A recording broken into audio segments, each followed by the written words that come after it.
ভাই হঠাৎ করে সরিষা ইলিশ খাওয়ার একটা পিনিক উঠলো, তাই বাজারে গেলাম।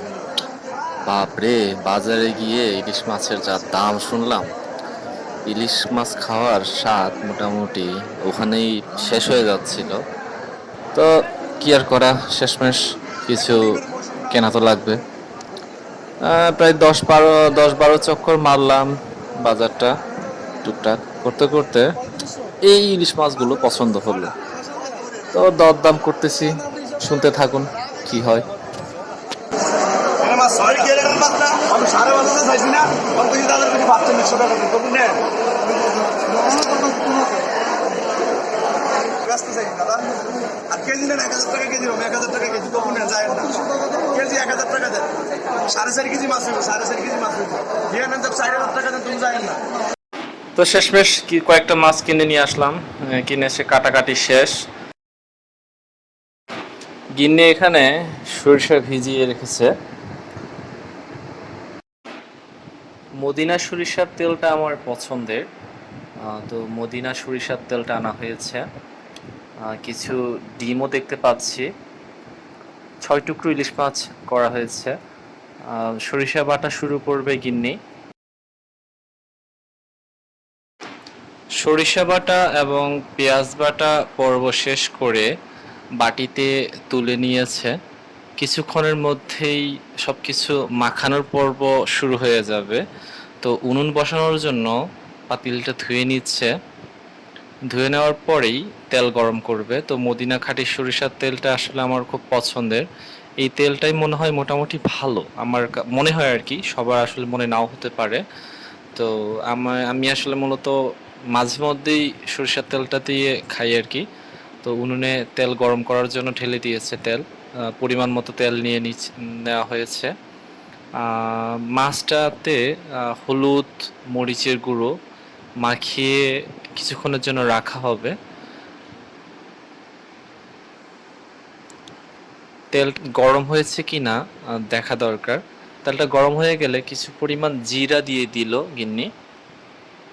জিরা গরম হওয়ার পরে জিরাটা একটু নাড়িয়ে চাড়িয়ে নেওয়া উচিত। নাড়িয়ে নেওয়ার পরে সেখানে পেঁয়াজ ভাজা, তারপরে হচ্ছে আপনার সরিষা বাটাটুকু দিতে হবে।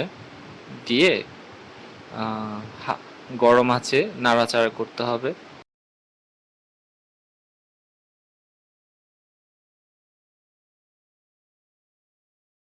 সরিষা বাটাটুকু দিয়ে দিল। সরিষা বাটাটুকু দেওয়ার পরেই নাড়াচাড়া শুরু হয়ে গেল। সেই লেভেলের ঘ্রাণ বের হচ্ছে, সেই লেভেলের, দেখতেই পাচ্ছেন। জিরা ভাজাগুলো দেখা যাচ্ছে স্পষ্ট। এরপরে দেওয়া হবে মরিচের গুঁড়ো পরিমাণ মতো।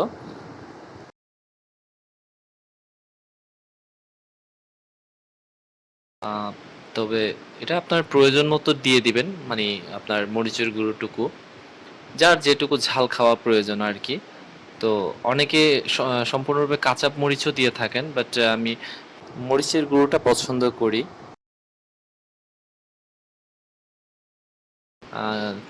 পরিমাণ মতো লবণ দিয়ে দিবেন। এটা আসলে আপনার নিজের প্রয়োজনের উপর ডিপেন্ড করে।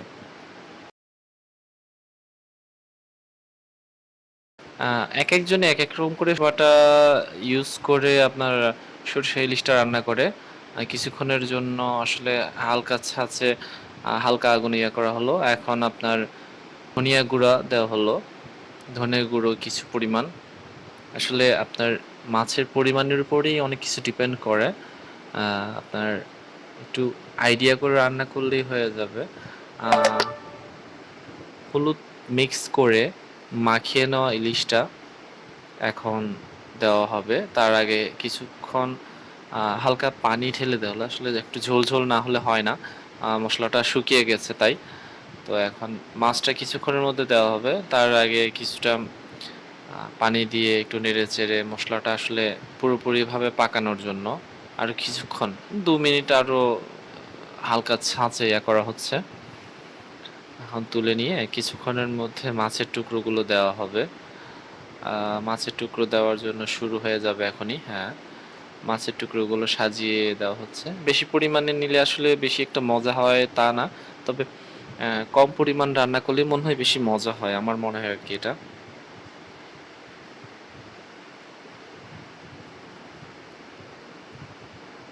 আসলে এখনই নাড়াচাড়া না করলে পরে কিন্তু নাড়াচাড়া করতে একটু সমস্যা হবে। এখনো মানে আপনার পাকা ইলিশ মাছ আসলে একটু নরম হয়ে থাকে।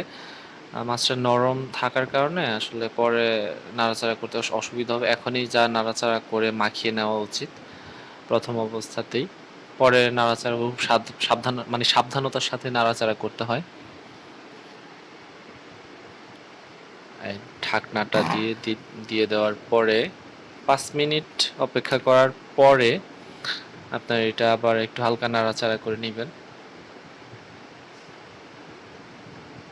সাবধানতার সাথে নাড়াচাড়া করতে হয়। আসলে মাছের টুকরোগুলো নরম হয়ে যায়। ৫ মিনিট পরেই মোটামুটি রান্না হয়ে যায়।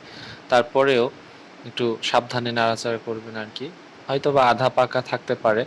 আর কিছুক্ষণের মধ্যেই পুরো রান্না হয়ে যাবে। তো খুব সাবধানতার সাথেই মাছটা নাড়াচাড়া করতে হয়। কিছুক্ষণ নাড়াচাড়া করে দেন আপনি আবার ঢাকনা দিয়ে রেখে দিন। ঢাকনা দিয়ে এই কিছুক্ষণ পরে যদি শুকিয়ে যায়, আমি অবশ্য ঝোল ঝোল খেতে পছন্দ করি তাই পানি দিয়ে নেওয়া হয়েছে, হালকা পানি। এতে করে মশলাটা আরো ইয়া হবে। মাছের পিসগুলোতেও আপনার মশলাগুলো সম্পূর্ণরূপে প্রবেশ করবে। একটু ঝোল ঝোল হলে ভালো লাগে। আপনার সরিষার যে ঝোলটা, এটা কিন্তু খুব টেস্টি হয়। সবাই পছন্দ করে কিনা জানি, আমার খুব পছন্দ আর কি। এবার ঢাকনা দিয়ে দেখুন আবার শুকিয়ে যাচ্ছে কিন্তু কিছুক্ষণের মধ্যে ঢাকনা দিয়ে। কিছুক্ষণ পরে ৩টে মরিচ দিল গিন্নি।